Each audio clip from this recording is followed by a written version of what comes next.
જય સ્વામિનારાયણ। તારીખ 8/7/2024 અષાઢ સુદ ત્રીજ સોમવાર। દાદાને દરબારે લીંબા તળું તળે ઘૂંટાયો સહજાનંદી રંગ।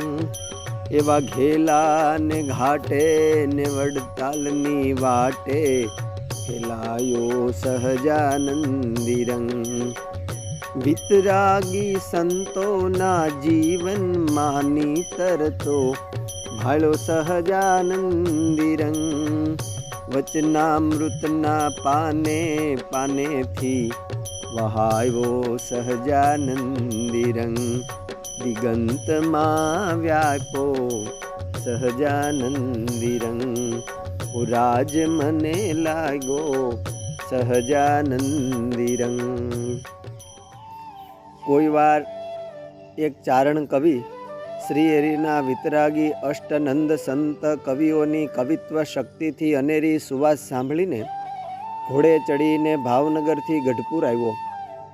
દરબારગઢમાં શ્રી હરિ અક્ષર ઓરડીએ સંતો પાર્ષદો સાથે સભા ભરીને બેઠા હતા। ત્યાં આવીને નીચા નમીને પ્રણામ કરીને એણે ભગવાન શ્રી સ્વામિનારાયણને એક કવિત સંભળાવ્યું અને કહ્યું, મારે તમારા મોટા મોટા સંત કવિઓને મળવું છે અને એમની કાવ્ય શક્તિના પારખા લેવા છે।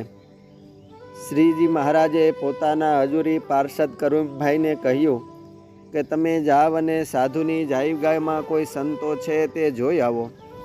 કરીમભાઈ તો શ્રીહરિની આજ્ઞા થતાં તુરત જ ચાલ્યા અને સાધુની જાયગામાં જઈને પાછા આવ્યા અને કહ્યું, મોટા સંતો કોઈ નથી, પણ આધારાનંદ સ્વામી થોડા માંદા હોવાથી આસને બેઠા છે અને કંઈક લખે છે। શ્રીહરિ કહે, જાઓ એમને બોલાવો। કરીમભાઈ આધારાનંદ સ્વામીને બોલાવી લાવ્યા। આધારાનંદ સ્વામીએ આવીને શ્રીજી મહારાજને વંદન કર્યા। મહારાજ કહે કે સ્વામી, આ ગઢવી કવિત કરીને લાવ્યા છે તે જુઓ અને કાંઈક આવું કવિત તમે પણ રચો। આગંતુક ચારણ કવિના કવિત ઉપર દ્રષ્ટિ ફેરવતા ફેરવતા શ્રીહરિના અનુગ્રહે સ્વામીના અંતરમાં અપૂર્વ સ્ફુરણા ઉઠી અને તત્કાળ સુંદર કીર્તન કવિતની રચના કરી। ભગવાન શ્રીહરિ એ સમયે અક્ષર ઓરડીના ફળિયે વિરાજતા હતા। અક્ષર ઓરડીની બાજુમાં જાંબુનું ઝાડ હતું। સ્વામીએ અક્ષર ઓરડીને અદ્ભુત રીતે કવિતમાં વણી લીધી। શ્રી હરિ કો સદન મદન કહું કોટિલ જાવે, નારદ શારદ શેષ મહેશ કો પાર ન પાવે। અક્ષર રૂપ અનૂપ ઓરડી અજબ અનોપી, પાવે દર્શન દાસ હરિજન સંત વિશોકી। सिद्धानंद सत्य कहत है जहाँ नहीं माया आड है, श्री हरि के सदन पर जुको जाम्बून को झाड़ है, जुको जाम्बून को झाड़ है।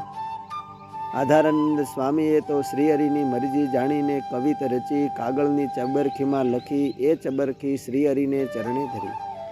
શ્રીહરિએ તુરત જ એ ચબરખી ચારણ કવિને સોંપી અને કહ્યું કે લ્યો ગઢવી તપાસ કરો, કવિત બરાબર તો છે ને? એ ગુણગ્રાહક ચારણ કવિ સ્વામીની શીઘ્ર કવિત્વ કળા જોઈને અભિભૂત થઈ રહ્યા ને નતમસ્તક થયા। મહાપ્રભુ શ્રીહરિએ ગુલાબનો હાર અને વસ્ત્રો ને રોકડ ને રકમ આપીને ચારણ કવિનું સન્માન કર્યું। શ્રીહરિના દર્શન પામીને પોતાના જીવિતને સાર્થક કરી એ આગંતુક ચારણ કવિએ દરબારગઢમાંથી વિદાય લીધી। અસ્તુ જય સ્વામિનારાયણ। નંદ સંતોમાંથી